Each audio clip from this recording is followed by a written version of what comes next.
Por favor, deixe que eu as veja. Eros hesitou, mas nunca conseguia negar algo a ela.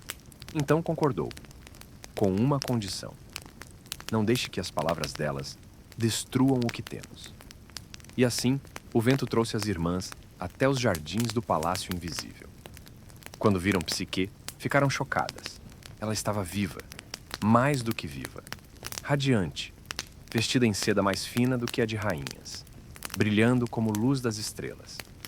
Abraçaram-na sorrindo, mas por trás dos sorrisos existia inveja. "Onde está seu marido?" perguntaram. Psique sorriu. "Ele vem apenas à noite. Nunca vi seu rosto." As irmãs congelaram. "Nunca viu?" Ela balançou a cabeça. "Ele não permite." Então começou o veneno. "E se ele for horrível? E se for um monstro? E se estiver usando você?" As palavras vinham carregadas de falsa preocupação. Mas a dúvida começou a criar raízes. Ele a mantém escondida, dependente e cega. Isso é amor ou prisão? As irmãs perceberam a insegurança crescendo e sorriram. Antes de partir, deixaram um último conselho: pegue uma lamparina durante a noite. Veja quem ele realmente é. Se ele a ama, por que teria medo da verdade? Psique observou as irmãs desaparecerem no vento. E pela primeira vez, desde que chegara ao palácio, começou a tremer. Não de medo, mas de curiosidade. Naquela noite, Psique não conseguiu dormir. Ela estava deitada na escuridão, envolta em lençóis de seda, sentindo os braços dele ao redor do corpo e a respiração tranquila ao seu lado. Mas sua mente estava mais barulhenta do que o próprio coração. As palavras das irmãs repetiam sem parar: "E se ele for um monstro? E se estiver enganando você? E se não for quem parece ser?" Ela havia confiado completamente em uma voz escondida na escuridão. Mas aquilo era amor? Ou apenas entrega cega? Silenciosamente, Psique saiu da cama. Seus pés descalços tocaram o chão frio enquanto segurava uma pequena lamparina de bronze acesa. Seu coração martelava no peito. As mãos tremiam. Ela se aproximou lentamente da figura adormecida e então ergueu a luz. No instante em que a claridade iluminou o rosto dele, Psique prendeu a respiração. Não havia monstro algum. Diante dela estava o ser mais belo que já vira. Cabelos dourados espalhados pelo travesseiro, lábios suaves, asas magníficas dobradas nas costas. Era Eros, o deus do amor. E ele a havia escolhido. Os olhos de Psique se encheram de lágrimas. Não de medo, mas de culpa. Ele a havia amado, confiado nela, avisado sobre aquilo. E mesmo assim ela duvidou. Psique se inclinou, querendo beijá-lo. Queria sussurrar um pedido de desculpas, antes que a noite acabasse. Mas o destino, como sempre, escolheu a crueldade. Uma única gota de óleo quente caiu da lamparina e atingiu o ombro de Eros. Ele despertou imediatamente. As asas se abriram. Os olhos dele estavam cheios de dor. Não física. Dor de traição. "Você quebrou sua promessa." A voz dele parecia vazia. Psique caiu de joelhos. "Me perdoe. Eu só queria entender." Eros deu um passo para trás. Seu brilho parecia diminuir. "Você confiou mais no medo do que no amor." Então desapareceu na escuridão. E naquele instante, o mundo de Psique começou a ruir. O palácio invisível desapareceu. As paredes viraram fumaça. Os jardins sumiram. Tudo o que haviam construído juntos se dissolveu diante dela. Quando o amanhecer chegou, Psique estava sozinha em uma colina vazia, a lamparina ainda quente em suas mãos e o coração completamente destruído. Ela havia encontrado o Deus do amor e o perdido, não por destino, mas por dúvida. Psique vagou pelo mundo descalça e quebrada.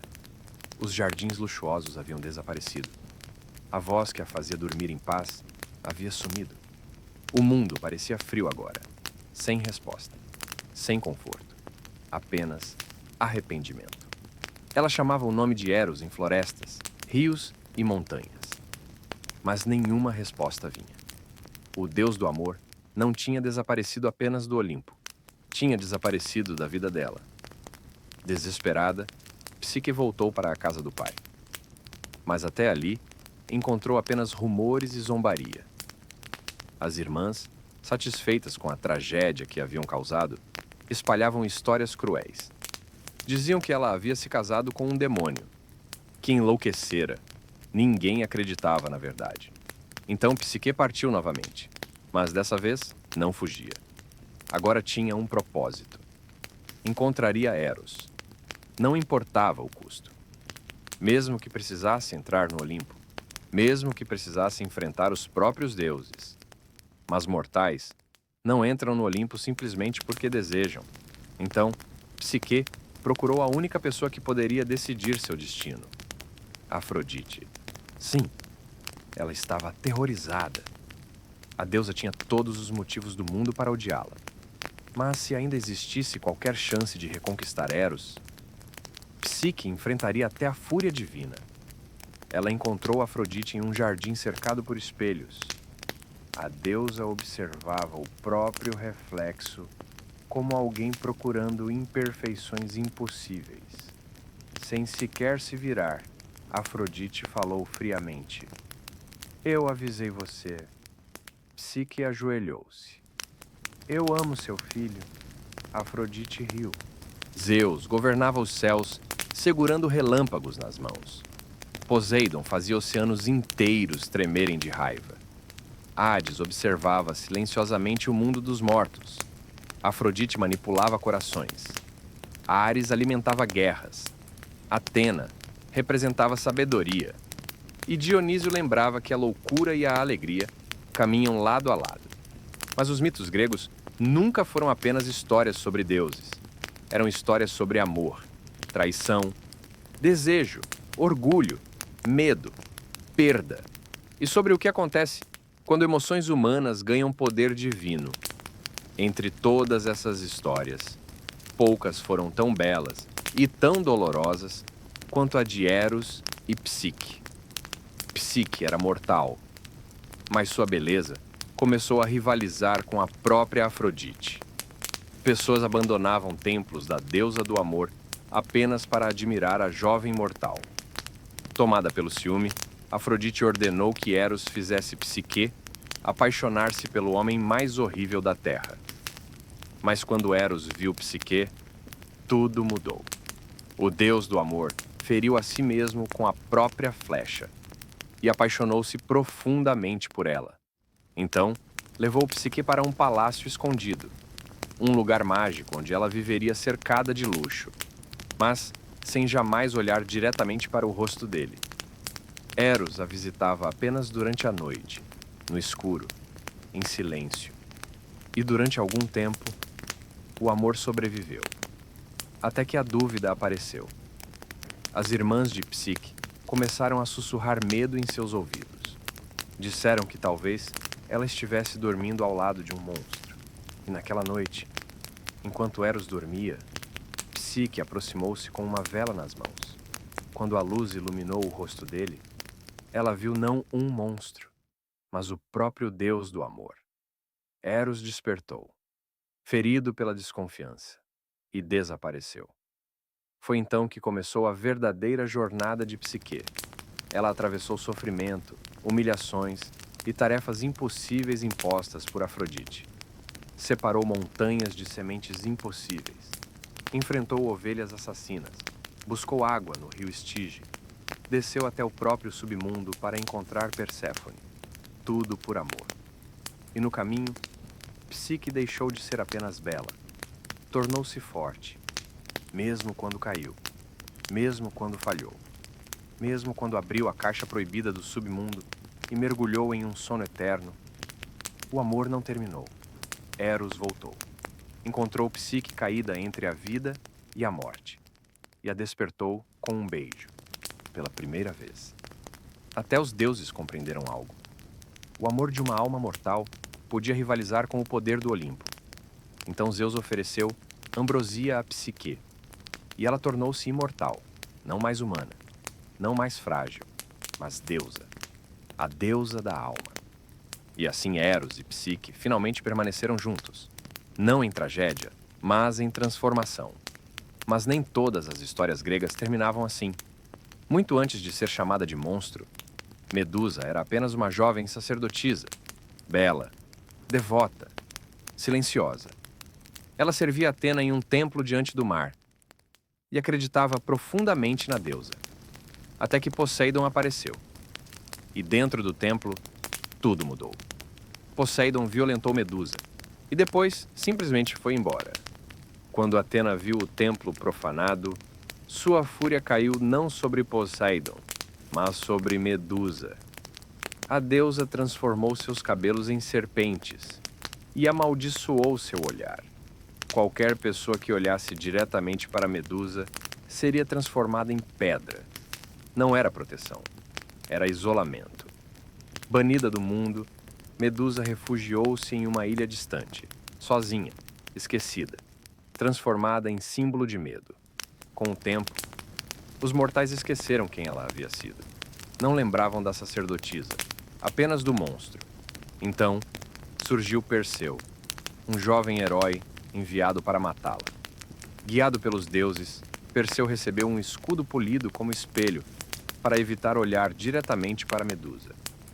E certa noite, enquanto ela dormia, ele entrou silenciosamente na caverna. Talvez tenha visto tristeza naquele rosto. Talvez tenha hesitado. Mas heróis raramente questionam histórias que lhes foram ensinadas. Então Perseu ergueu a espada e cortou a cabeça de Medusa. Do sangue dela nasceram Pégaso, o cavalo alado e Crisaor, mesmo na morte. Medusa ainda criava milagres. Com o passar dos séculos, algumas pessoas começaram a enxergar sua história de forma diferente. Talvez Medusa nunca tenha sido realmente o monstro. Talvez monstros sejam criados pelo medo, pelo poder e pela injustiça. E talvez seja exatamente por isso que os mitos gregos continuam vivos até hoje. Porque nunca foram apenas sobre deuses. Sempre foram sobre emoções humanas exageradas até o impossível. Sobre orgulho, desejo, amor, raiva, solidão, esperança e transformação. Zeus controlava os céus, mas não os próprios impulsos. Hera protegia o casamento, enquanto sofria eternamente dentro dele. Poseidon destruía cidades por orgulho. Hades apenas tentava manter os mortos organizados. Dionísio transformava a alegria em loucura. Atena oferecia sabedoria, mas nem sempre justiça. Psique provou que o amor pode tornar uma alma mortal eterna, enquanto Medusa mostrou que, às vezes, os verdadeiros monstros são aqueles que têm poder para destruir inocentes. Governava oceanos imensos, comandava criaturas marinhas belas e aterrorizantes, e empunhava um tridente capaz de destruir cidades inteiras. Poseidon era reverenciado e temido em igual medida. Marinheiros rezavam por viagens seguras, pescadores faziam oferendas, construtores pediam permissão antes de erguer cidades perto da costa.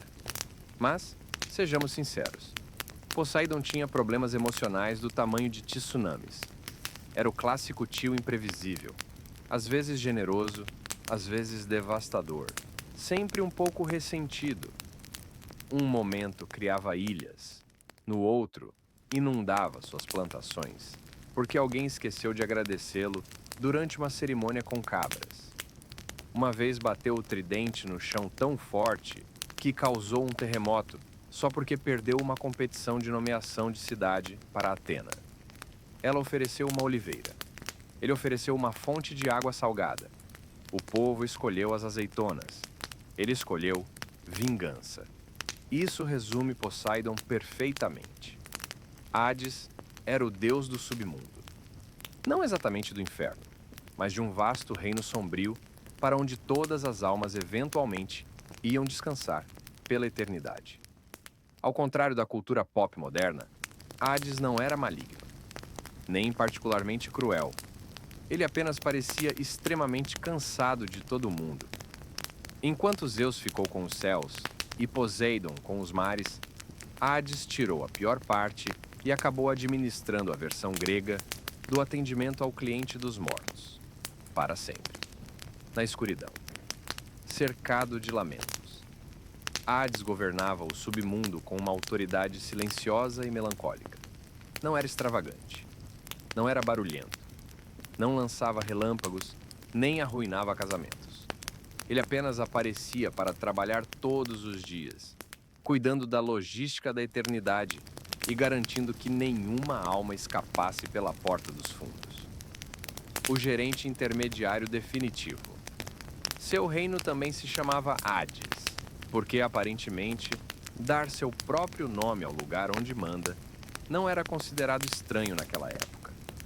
Lá existiam diferentes áreas: os Campos Elíseos para os heróis, os Campos de Asfódelos para as almas comuns e o Tártaro para os verdadeiramente terríveis. Basicamente a detenção eterna da Grécia Antiga. E adivinhe quem precisava supervisionar tudo isso? Isso mesmo, Hades, o workaholic gótico dos deuses. Agora, sobre Perséfone. Sim, ele a sequestrou. Péssimo começo. Definitivamente problemático. Mas, curiosamente, e a mitologia grega adora contradições, eles acabaram desenvolvendo um relacionamento relativamente estável.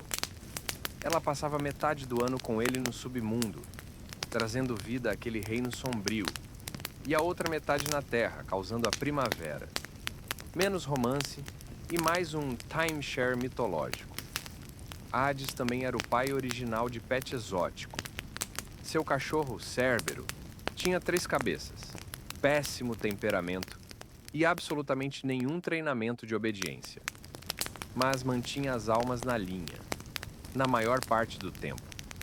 Diferente de seus irmãos, Hades não traía, não fazia escândalos e não buscava atenção.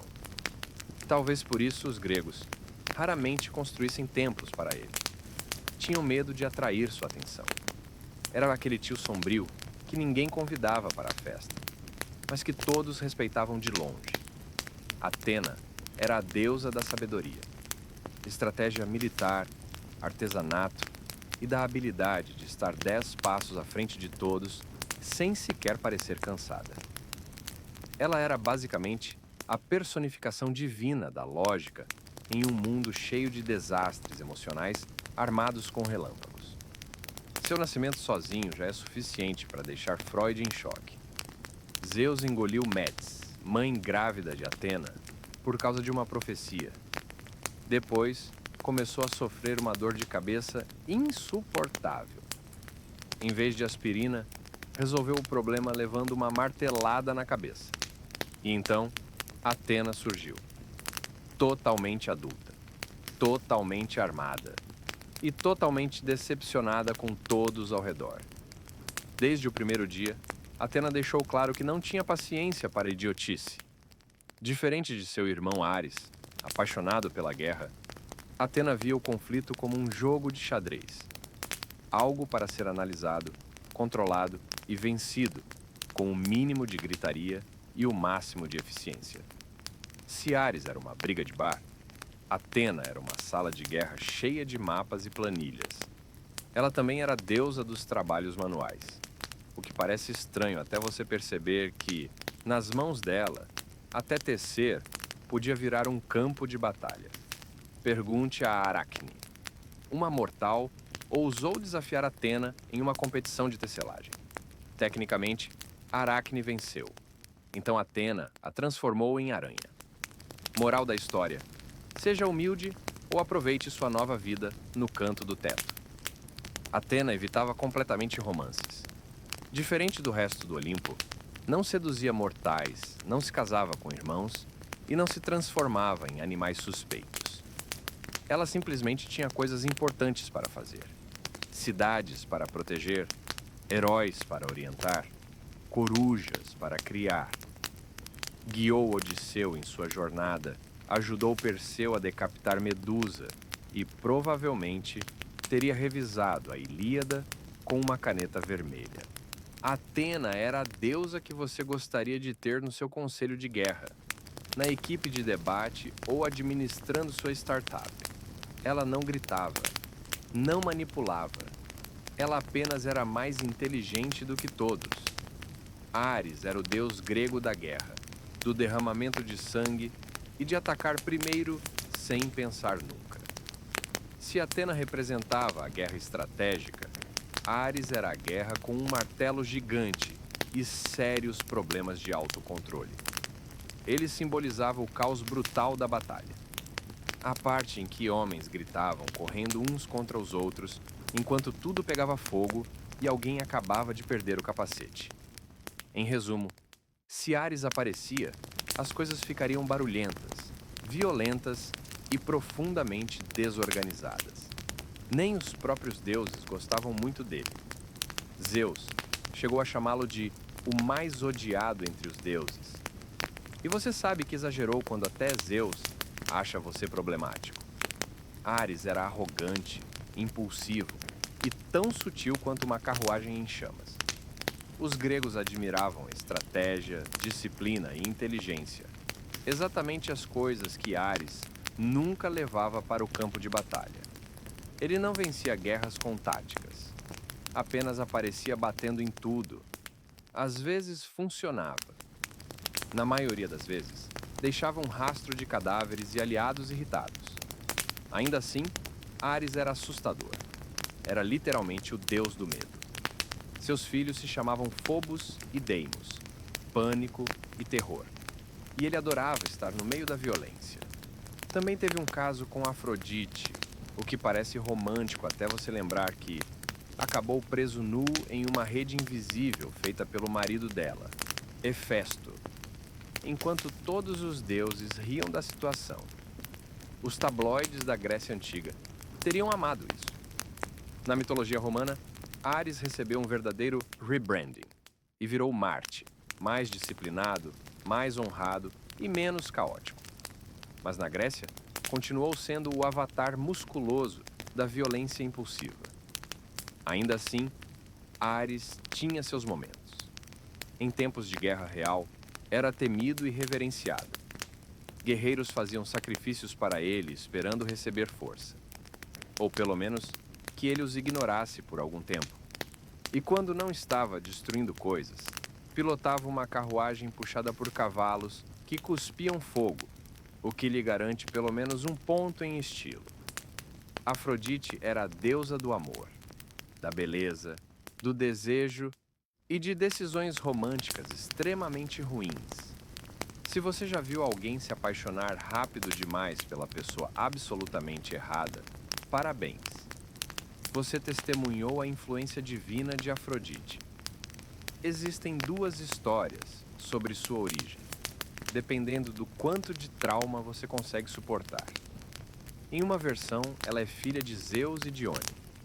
Na outra, muito mais estranha, nasce da espuma do mar formada, quando Cronos cortou as partes íntimas de Urano e as lançou ao oceano. Sim, provavelmente a origem menos romântica, já atribuída à deusa do romance. Afrodite era tão absurdamente bela que mortais e deuses perdiam completamente a capacidade de tomar boas decisões perto dela. Ela possuía até um cinto mágico, o Cestus, que a tornava irresistível para qualquer um. O que, honestamente, é uma vantagem um pouco injusta no departamento amoroso. Apesar de representar o desejo, a própria vida amorosa de Afrodite era complicada. Ela foi casada com Hefesto, o trabalhador deus do fogo e da forja, mas preferia claramente a companhia de Ares, o deus da guerra, o que diz bastante sobre seu gosto para homens. O caso dos dois foi descoberto quando Hefesto os prendeu em pleno romance, usando uma rede dourada invisível, e convocou os outros deuses para assistir à cena. A Grécia Antiga realmente acreditava que humilhação pública coletiva era uma excelente forma de resolver conflitos. Mas Afrodite não era apenas caos e traição. Ela também ajudava jovens apaixonados, abençoava casamentos e trazia beleza ao mundo. Era a deusa para quem as pessoas rezavam antes de declarar uma paixão ou tentar sair de alguma situação constrangedora usando charme. Ainda assim, não estava acima de começar guerras. Foi ela quem prometeu Helena de Troia a Paris, dando início à Guerra de Troia. Por quê? Porque queria vencer um concurso de beleza divina. Sim, uma civilização inteira entrou em guerra porque Afrodite queria uma maçã dourada escrita para a mais bela. Ela era a deusa do desejo, não da estabilidade emocional. Bonita, irresistível e completamente desinteressada nos limites do seu relacionamento. Hefesto era o deus do fogo, da metalurgia, do artesanato e o único olimpiano que realmente trabalhava. Enquanto os outros deuses estavam ocupados iniciando guerras, perseguindo mortais ou jogando raios como confete, Hefesto permanecia em sua oficina, criando armas, construindo palácios e resmungando sozinho. Sua história de origem varia, mas nenhuma versão é gentil. Em uma delas, nasce deformado e Hera, horrorizada com sua aparência, o joga do Monte Olimpo como se fosse bagagem indesejada. Em outra, Zeus o arremessa após uma discussão familiar. De qualquer forma, ele cai do céu, se machuca seriamente e fica mancando pelo resto da eternidade. Além, provavelmente, de carregar problemas emocionais enormes. Mesmo assim, Hefesto conseguiu retornar ao Olimpo, não através de perdão, mas de chantagem criativa. Ele construiu um trono mágico dourado para Hera. Surpresa. O trono a aprisionava. Os deuses imploraram para que Hefesto voltasse e libertasse a rainha. Ele concordou, desde que o aceitassem novamente no clube divino. Negociação impecável. De volta ao Olimpo, tornou-se o grande engenheiro dos deuses. Forjou os raios de Zeus, o tridente de Poseidon, a armadura de Aquiles e praticamente qualquer objeto mágico famoso da mitologia. Se brilhava, voava ou explodia, provavelmente Hefesto fez trabalhando horas extras não remuneradas. E mesmo sendo brilhante, continuava desrespeitado. Sua esposa Afrodite o traía. Sua família era emocionalmente distante. E os colegas constantemente quebravam tudo que ele acabava de consertar. Ainda assim, Hefesto nunca explodia como Ares, nem conspirava como Hera. Sua vingança era artística, elegante, passivo-agressiva. Até a rede usada para capturar Afrodite e Ares foi cuidadosamente projetada para causar o máximo de humilhação pública possível, prática e poética. Ele não era glamuroso, não brilhava socialmente, mas literalmente construiu o Olimpo. Hefesto era o herói não reconhecido, o deus trabalhador dos deuses, patrono dos ferreiros, artesãos, inventores e de qualquer pessoa que já gritou com uma máquina quebrada antes de consertá-la na força do ódio. Hermes era o deus dos viajantes, do comércio, dos ladrões, das mensagens e da fala rápida demais para parecer totalmente confiável. Era o cara das sandálias aladas, do cajado misterioso e da energia de quem já mentiu 2 vezes antes do café da manhã. Diferente da maioria dos deuses, Hermes nasceu causando problemas. No próprio dia em que nasceu, saiu do berço, roubou o gado de Apolo, inventou a lira usando um casco de tartaruga e voltou para o berço antes que alguém percebesse. Isso tudo no primeiro dia de vida. A maioria dos deuses leva séculos para criar tanto caos. Hermes precisou de aproximadamente 6 horas. Ele era conhecido como mensageiro dos deuses, mas isso é um enorme eufemismo. Hermes não apenas entregava mensagens, guiava almas ao submundo, ajudava heróis em missões impossíveis e, provavelmente, inventou a versão divina do serviço expresso. Se havia problema acontecendo, Hermes já estava 2 etapas à frente, deixando um álibi suspeitamente convincente para trás. também era deus do comércio e dos negociantes. Porque, aparentemente, os gregos acharam perfeitamente lógico colocar ladrões e comerciantes sob responsabilidade da mesma divindade. Hermes representava persuasão, negociação e empreendedorismo moralmente flexível. Basicamente, o patrono espiritual de vendedores, viajantes, golpistas charmosos e qualquer pessoa que já tentou pechinchar em feira. Mas Hermes não era apenas um trapaceiro carismático. Quando importava de verdade, ele era leal. Ajudou Odisseu a escapar dos feitiços de Circe. Deu a Perseu as ferramentas necessárias para derrotar Medusa. E guiava almas até o submundo com uma surpreendente delicadeza, provando que, por trás de toda a malandragem, existia um deus que levava seu trabalho a sério. Hermes também possuía um acessório famoso, o caduceu, um bastão alado com duas serpentes entrelaçadas. Frequentemente confundido com um símbolo da medicina, o que é irônico considerando que as maiores especialidades de Hermes eram velocidade, mentira e ultrapassar limites profissionais. Se o Olimpo tivesse um setor de TI, Hermes seria aquele técnico hiperativo, movido à cafeína que resolve seu problema em 2 minutos e desaparece antes que você consiga perguntar como ele fez aquilo, provavelmente levando a carteira de Zeus no caminho. Ele era inteligente, rápido, pouco confiável e incrivelmente carismático.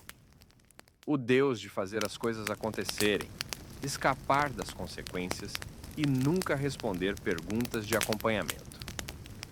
Deméter era a deusa da colheita, da agricultura, dos grãos e da capacidade de manter o planeta inteiro vivo, desde que estivesse de bom humor. Quando Deméter estava feliz, as plantações floresciam, árvores davam frutos e o mundo prosperava. Quando estava irritada? Bem, olá inverno, fome e desespero coletivo. Ela era uma das olimpianas mais discretas. Não lançava raios, não começava guerras, não transformava pessoas em animais. Mas não confunda silêncio com fraqueza. Deméter podia desligar completamente o abastecimento mundial de comida só por tristeza emocional. E foi exatamente isso que aconteceu. Tudo começou com Perséfone, sua filha amada, praticamente a personificação da primavera. Um dia, Perséfone estava colhendo flores tranquilamente, quando o chão se abriu e Hades surgiu para sequestrá-la direto para o submundo. Clássica crise familiar grega. Deméter, compreensivelmente, enlouqueceu. Percorreu o mundo inteiro procurando a filha e, em seu sofrimento, se recusou a permitir que qualquer coisa crescesse na terra. As plantações morreram. Os animais começaram a passar fome. Os mortais imploravam por misericórdia. A resposta de Deméter? Sem Perséfone, sem comida. Eventualmente, Zeus precisou intervir. Não por empatia, mas porque os humanos famintos pararam de fazer sacrifícios aos deuses. Então fizeram um acordo. Perséfone passaria parte do ano com Hades e parte com Deméter. E assim nasceram as estações do ano. Primavera e verão, Deméter feliz. Outono e inverno, Deméter deprimida. Ou seja, um dos ciclos naturais mais importantes da humanidade existe por causa de luto materno e chantagem emocional divina. Mitologia em seu estado mais puro. Deméter também tinha um forte senso de justiça. Ela ensinou os humanos a cultivar trigo e desenvolver civilizações. E depois, queimou um bebê real durante um ritual, porque os pais a interromperam no momento errado. Existe uma linha muito tênue entre deusa da vida e bruxa ancestral aterrorizante.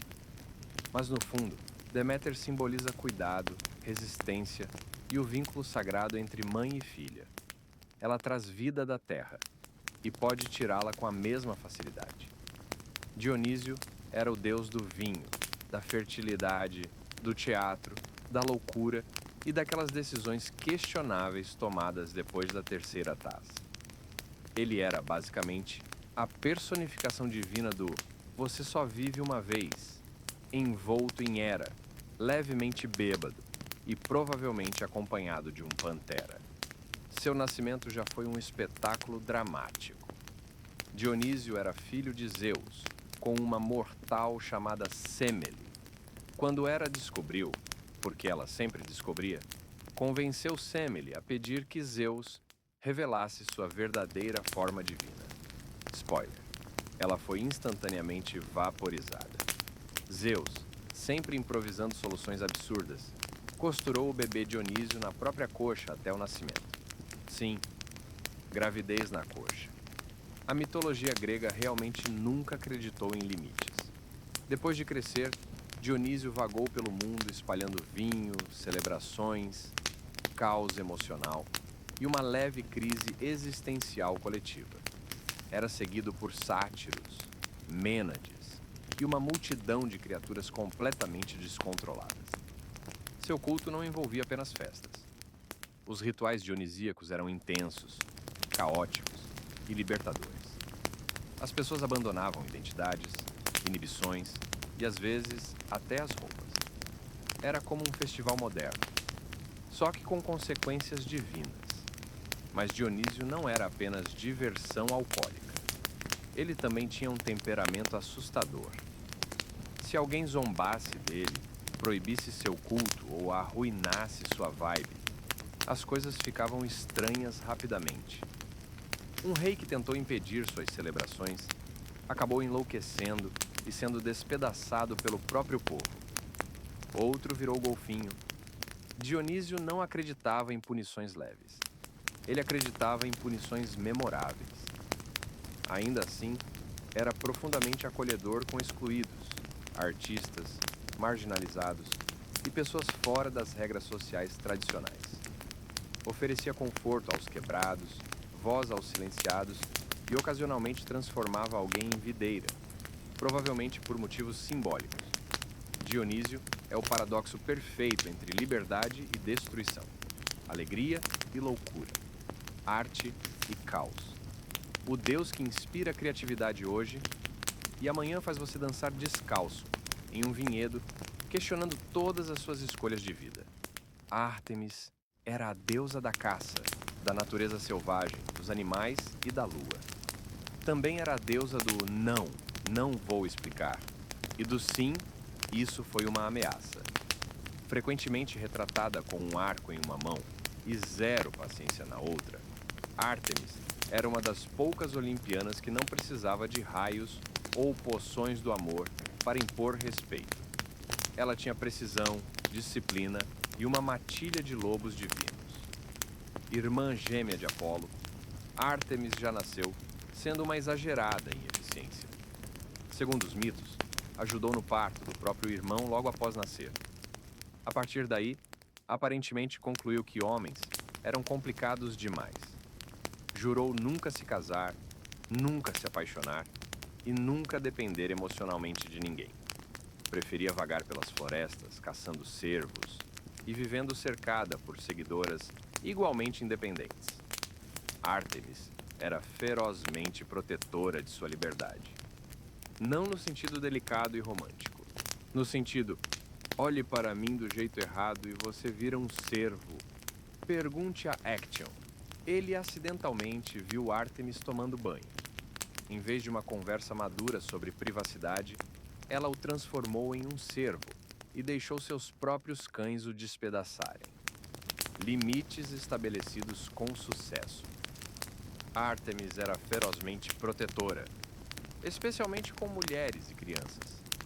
Enquanto muitos deuses do Olimpo tratavam mortais como peças de xadrez ou aplicativos de namoro descartáveis, Ártemis agia como um escudo divino para os vulneráveis. Ela punia qualquer um que desrespeitasse a natureza sagrada ou ferisse inocentes. E sua vingança era rápida, poética e geralmente fatal. Como deusa da lua, representava calma, clareza e mistério. Ela iluminava a noite e guiava viajantes através da escuridão. literal e simbolicamente. Se Apolo era o brilho intenso do sol, Ártemis era o olhar frio e atento da lua. Menos calor, mais vigilância. Ela não precisava ser extravagante. Ártemis tinha presença. Você não a desafiava, não flertava com ela. Apenas torcia para que ela não estivesse mirando na sua direção. Em termos modernos, Ártemis seria a mulher totalmente independente original. Feroz, livre e completamente desinteressada na opinião dos outros. Ela não vivia no Olimpo. Ela corria pelas florestas. Apolo era o deus do sol, da música, da profecia, da cura, da poesia, da arquearia e, honestamente, nesse ponto, era mais fácil perguntar o que ele não fazia. Se os deuses tivessem LinkedIn, o perfil de Apolo derrubaria a plataforma. Irmão gêmeo de Ártemis, Apolo era o garoto propaganda brilhante do Olimpo. Cabelos dourados, lira dourada, carruagem dourada. Segundo os mitos, era literalmente quem conduzia o sol pelo céu todos os dias. Nada de pressão caso estivesse atrasado. Mas por trás de todo esse brilho, havia muitos sentimentos. Apolo era dramático. Muito dramático. Era o tipo de pessoa que escreveria músicas tristes após um término e depois amaldiçoaria quem o rejeitou. Pergunte a Daphne. Ela preferiu se transformar em árvore, a ficar com ele. Apolo lamentou profundamente. Então, transformou a árvore em símbolo sagrado e passou a usar folhas dela como coroa. O que definitivamente não parece emocionalmente saudável. Ele também era o deus da profecia, o que significa que frequentemente sabia que tudo terminaria mal. E mesmo assim, sofria quando acontecia. Energia clássica de perfeccionista ansioso.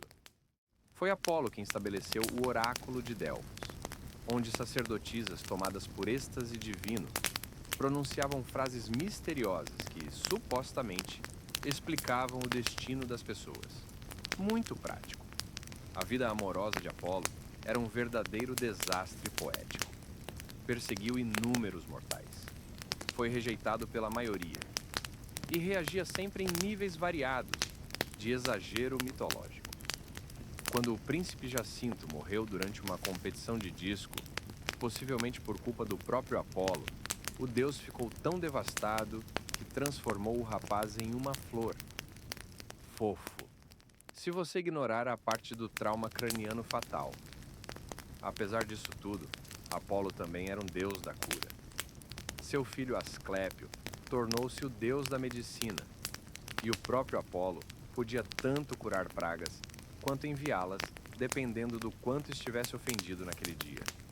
Em resumo, Apolo era brilho envolto em insegurança, poder vestido de poesia, charme com pavio curto, o tipo de deus que escreveria uma serenata para você, e depois o acertaria com uma flecha caso você não aplaudisse. Héstia era a deusa da lareira, do lar e da paz doméstica.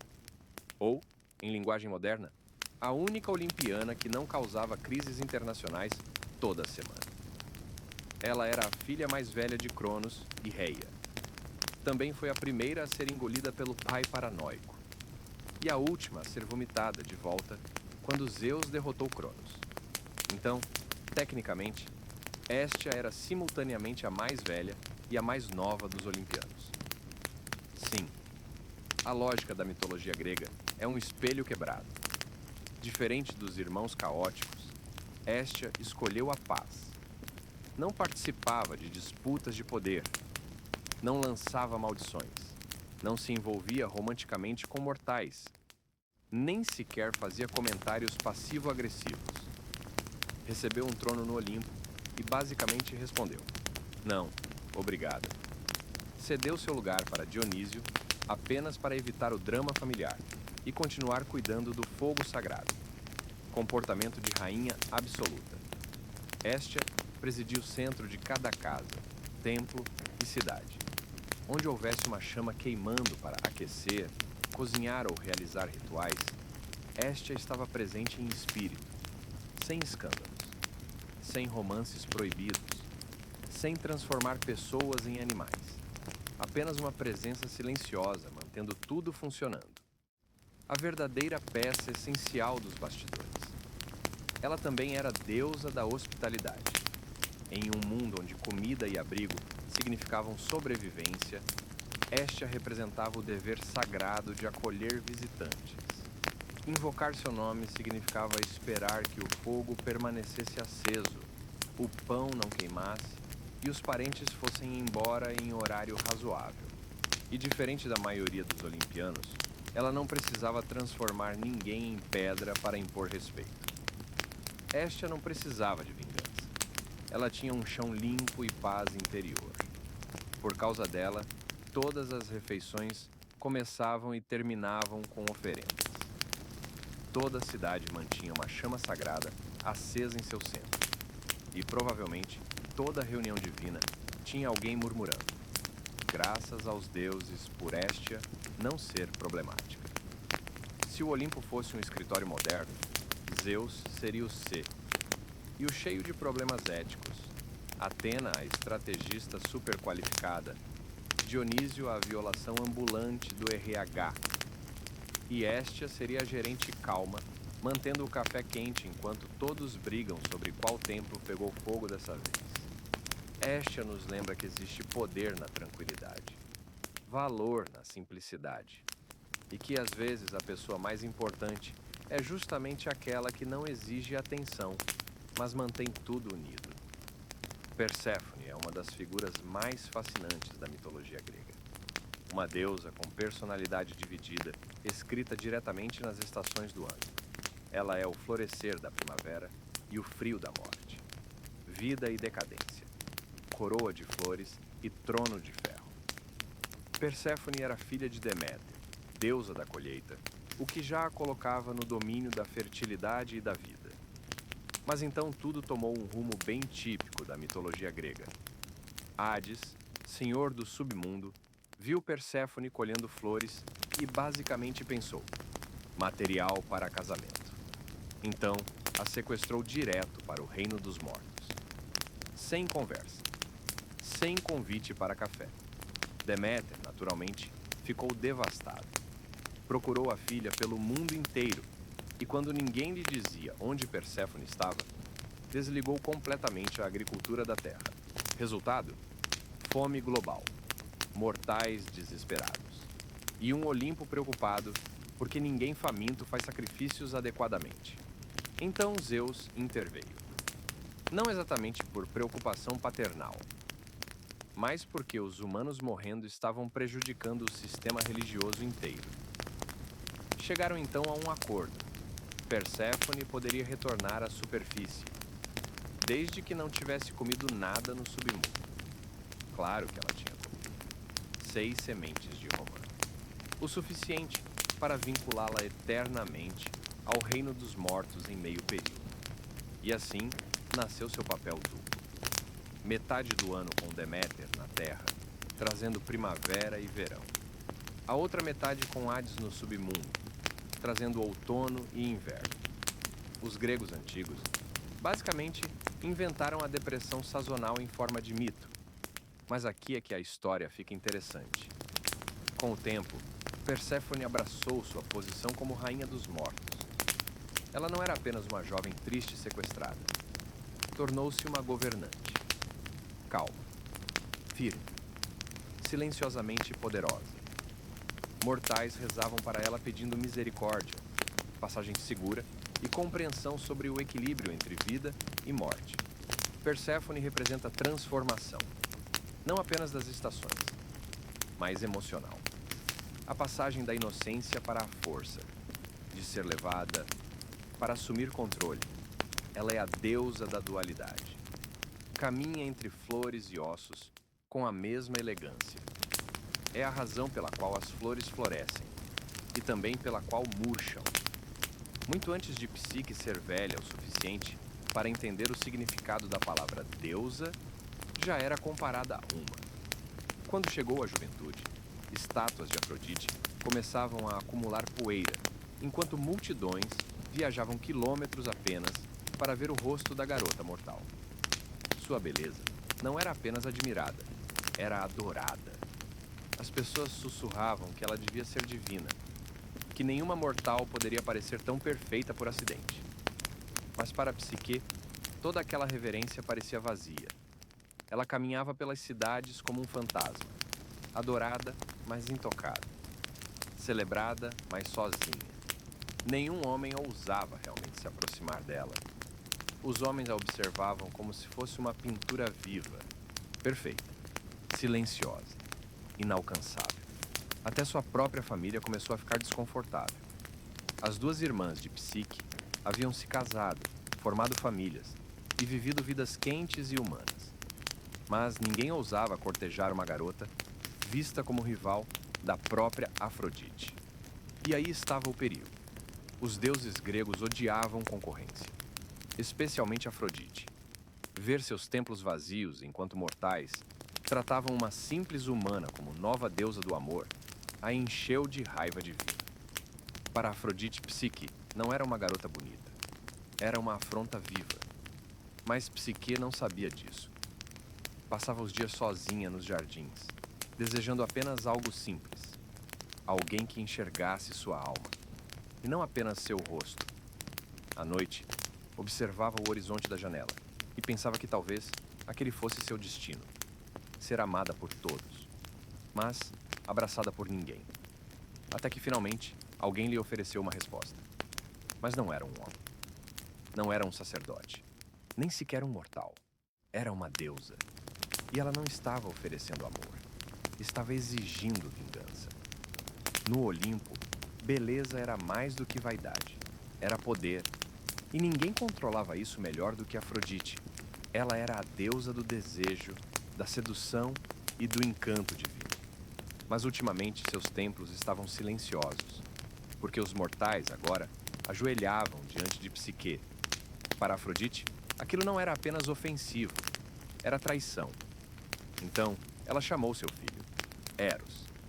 Mas Eros não era o cupido fofo das versões modernas. Ele era o deus do amor caótico. O amor que destrói lógica, lealdade e, às vezes, reinos inteiros. Suas flechas não pediam permissão. Elas arruinavam vidas. Afrodite deu uma ordem simples. Faça Psique se apaixonar pela criatura mais horrível e monstruosa da Terra. Faça-a sofrer o ridículo do amor. Eros aceitou. Desceu à Terra sob a luz da lua e encontrou Psique dormindo. E então aconteceu o impossível. Ele olhou para ela e se apaixonou. Tentando atingi-la com sua flecha, acabou se ferindo acidentalmente.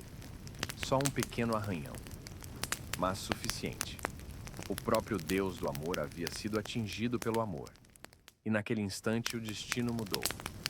Porque Eros deixaria de ser a arma da mãe e se tornaria o protetor silencioso de Psique, mesmo que os deuses exigissem um preço terrível por isso.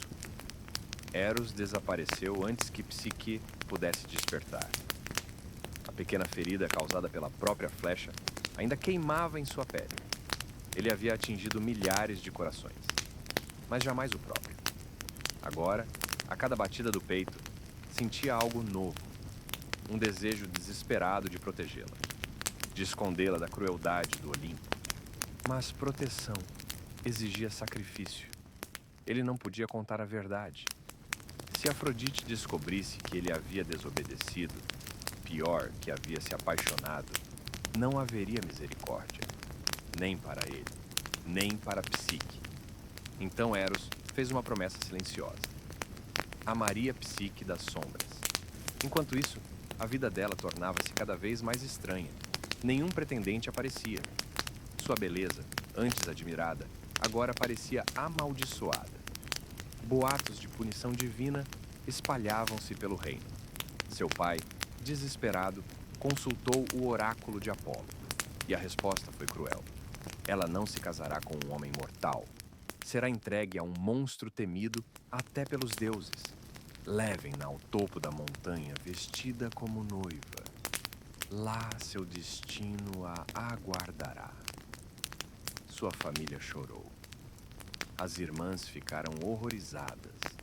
Mas Psique permaneceu imóvel, como se o vento tivesse transformado seu corpo em pedra, um monstro. Esse seria seu destino, não amor, não escolha, sacrifício. Mesmo assim, ela aceitou, não por coragem, mas por resignação. Tinha sido adorada como uma deusa, mas jamais amada de verdade.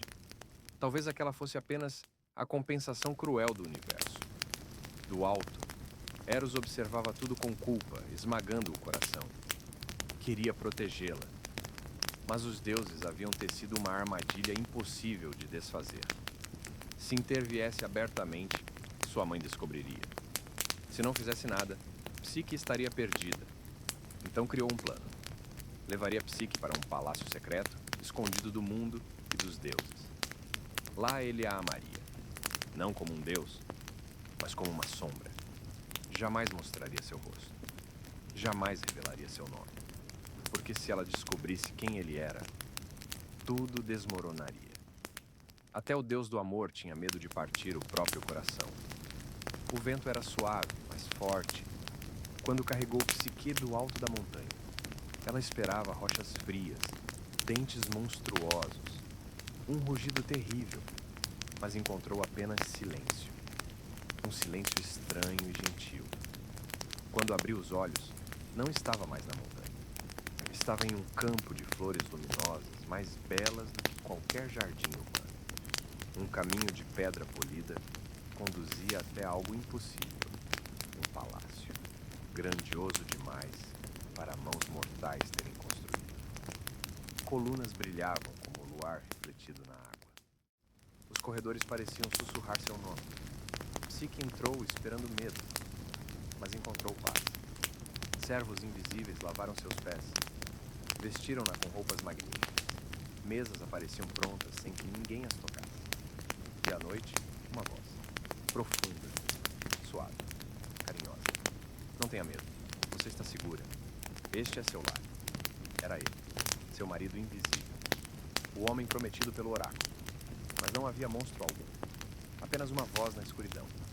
E, estranhamente, ela não tinha medo. Ele jamais revelava o rosto, nem mesmo durante a noite. Todas as noites ele vinha até ela na escuridão do quarto. Tocava seu rosto como um sonho, sussurrava palavras gentis e desaparecia antes do amanhecer. Psique estava se apaixonando rapidamente, um amor sem rosto, intimidade sem forma. Cada palavra dele fazia seu coração desejar mais. Mas havia uma única regra, uma regra absoluta. Nunca tente me ver. Certa vez ela perguntou baixinho. Por quê? A voz hesitou. Porque se me vir, eu terei que deixá-la para sempre. Então, Psique obedeceu. Mas a dúvida crescia. Como alguém tão gentil poderia ser o monstro descrito pelo oráculo? Por que o amor precisava esconder o rosto? E por que ele nunca dizia seu nome? Ela tentou convencer a si mesma de que não importava. Mas o coração humano é curioso. E sementes de dúvida, quando plantadas, nunca permanecem enterradas por muito tempo. Especialmente quando a família aparece. E principalmente quando irmãs chegam trazendo veneno disfarçado de preocupação. O tempo passava de forma estranha naquele palácio invisível. Psique conhecia luxo, paz e amor.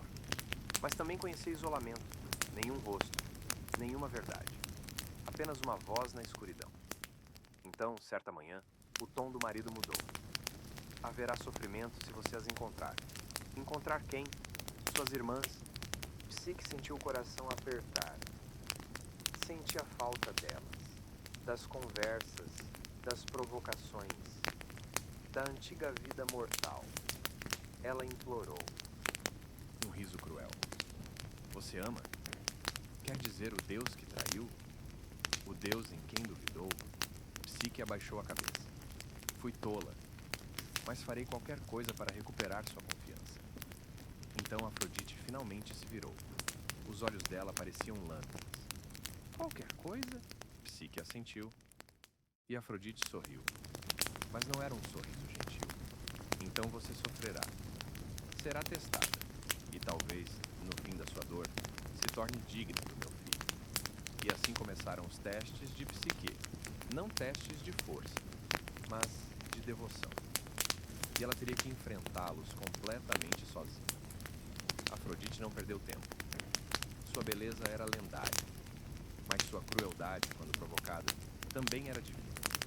O primeiro teste parecia simples.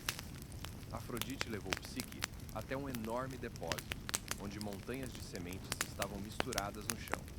Trigo, lentilhas, milho, feijões, grãos de todos os tipos espalhados em completo caos. Até o anoitecer, disse Afrodite preguiçosamente, separe cada semente em seu monte correto. Se falhar, nunca verá meu filho novamente. Então, foi embora. Psique olhou para a tarefa impossível. Nem 1000 mãos conseguiriam terminar aquilo em um único dia. Mesmo assim, ajoelhou-se e começou. Uma semente de cada vez. Minutos pareciam horas. As lágrimas embaçavam sua vista. Ela não havia separado nenhuma pequena parte.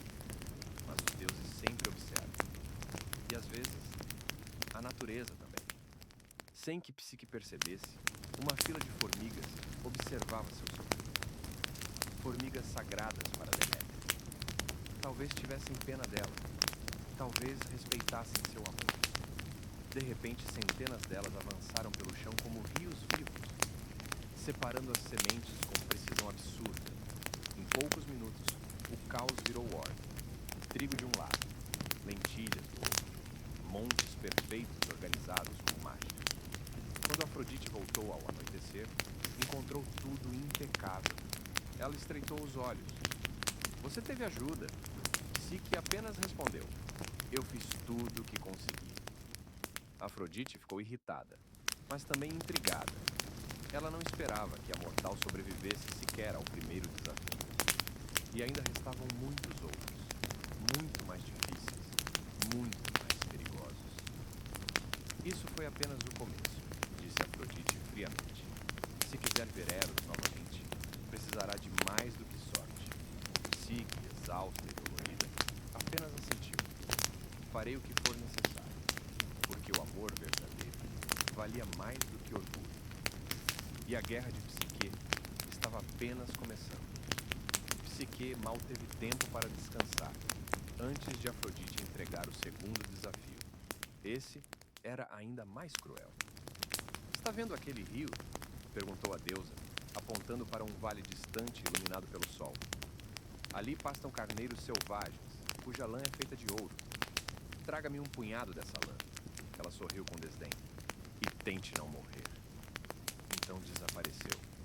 Psique observou os carneiros dourados ao longe. Eles não eram criaturas dóceis. Seus olhos brilhavam de fúria. Os chifres pareciam lanças. Diziam que despedaçavam qualquer um que ousasse entrar em seu território. Ela desceu a colina lentamente. Tentou se aproximar do campo, mas os animais batiam os cascos no chão e rosnavam como monstros. Entrar ali em plena luz do dia seria suicídio. Psique caiu de joelhos perto dos juncos do rio. As lágrimas voltaram. O medo apertava seu peito. E mais uma vez, o mundo respondeu ao sofrimento dela. Um sussurro suave surgiu entre as plantas altas. Era como o som da água deslizando pelas pedras. Um espírito do rio. Não entre no campo enquanto o sol estiver alto, murmurou a voz. Os carneiros enlouquecem sob a luz do dia. Espere o anoitecer. Quando descansarem à sombra, a lã ficará presa nos galhos e espinhos. Pegue apenas o que eles deixarem para trás. A esperança retornou. Então, Psique esperou. Horas passaram. O céu escureceu lentamente. E conforme o crepúsculo chegava, os carneiros dourados começaram a se afastar para descansarem de verdade. Com cuidado, Psique caminhou pelo campo, silenciosa, atenta, e encontrou fios dourados presos nos arbustos espinhosos. Sob a luz da lua, reuniu a lã brilhante nas mãos. Quando voltou até Afrodite e entregou o ouro reluzente, a deusa estreitou os olhos novamente. sobreviveu outra vez.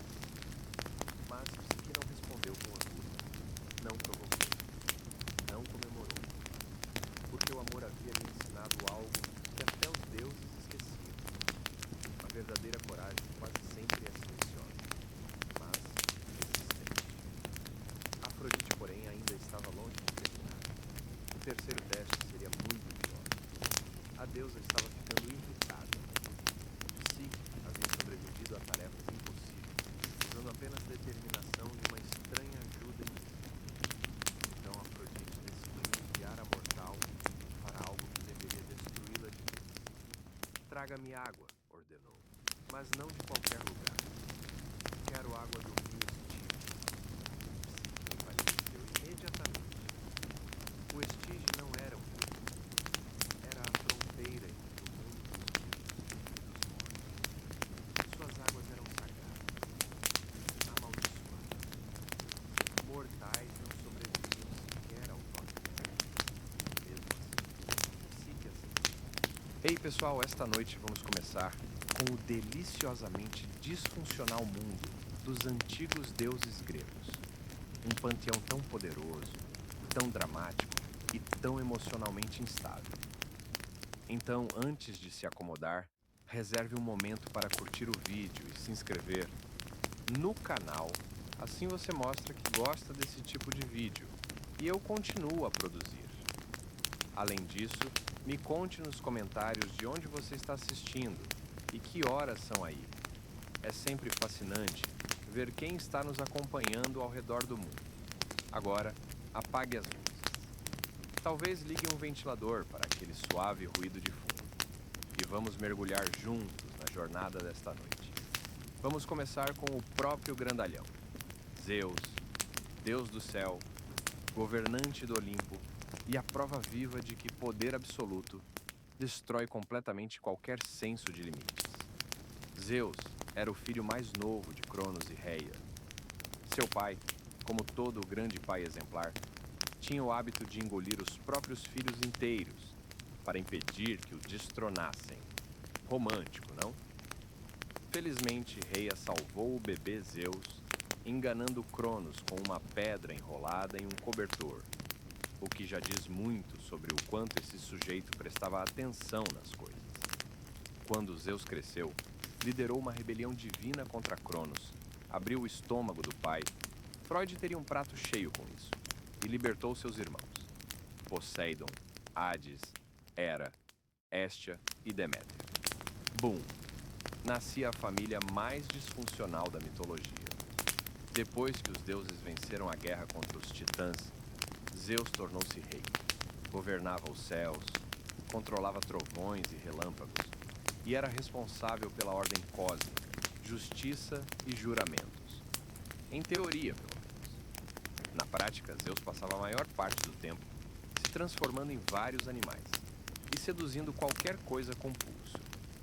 Cisnes, touros, águias, névoa dourada. O homem não tinha limites, nem um código moral consistente. Imagine um ministro da Suprema Corte virando um ganso para flertar com civis. Esse era Zeus, mas com mais raios. Sua vida amorosa era um desastre em código aberto. Casou-se com sua irmã, Hera, o que foi tão saudável quanto parece. Teve dezenas de casos com deusas, ninfas, mortais e provavelmente uma ou duas plantas domésticas.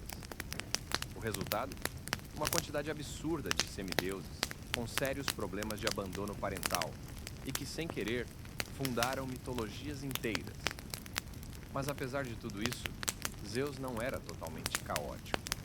Quando não estava traindo alguém ou lançando raios em mortais que esqueciam oferendas, agia como árbitro cósmico. Fazia cumprir juramentos, mantinha as leis e ocasionalmente punia pessoas por serem mais arrogantes do que ele próprio, o que, honestamente, exigia esforço. Zeus era respeitado, temido e constantemente causando crises de imagem para o Olimpo. Tinha poder, presença e absolutamente nenhuma noção de espaço pessoal. Ele era protetor e predador, juiz e piada ambulante. a maior contradição divina.